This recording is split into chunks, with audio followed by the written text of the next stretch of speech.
It shows the attachment of the muscles on the radius and ulna. The posteriorly on the radial tuberosity is insertion of biceps brachii. Lateral to it is a big insertion of supinator muscle. Below that is the insertion of pronator teres. Still below that is the insertion of the brachioradialis. On the anterior oblique line is the origin of flexor digitorum superficialis. Upper 3/4 is flexor pollicis longus, and lower 1/4 is the insertion of pronator quadratus muscle.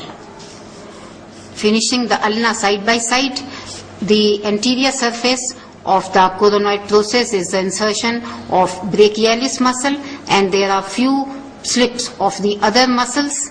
Important muscle on the ulna is the flexor digitorum profundus, which also arises from the interosseous membrane, anterior surface as well as medial surface till the posterior border, and lower part is an oblique line for the origin of the pronator quadratus muscle.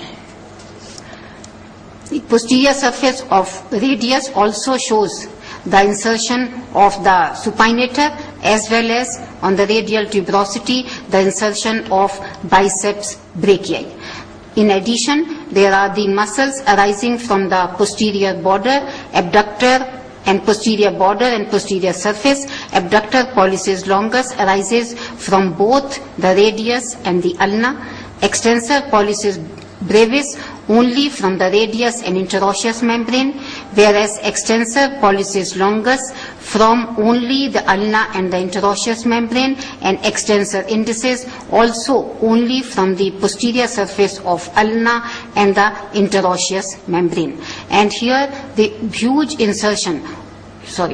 origin of flexor digitorum profundus, flexor is arising from the medial surface of ulna, and on the lateral surface of the olecranon process and on the shaft is the origin of a weak muscle, the anconeus, and the most important muscle is on the superior surface of the olecranon process of ulna, which is the triceps brachii. The origin of supinator is below the radial notch of ulna from the ulna, and it embraces the whole of radius on the posterior surface, lateral surface, and to the anterior surface, so that the act of supination can be done efficiently. Shows the back of humerus to show the origin of the lateral head of triceps brachii from a small area, and most of the posterior surface gives attachment to the huge medial head of triceps brachii, whereas the long head arises only from the infraglenoid tubercle.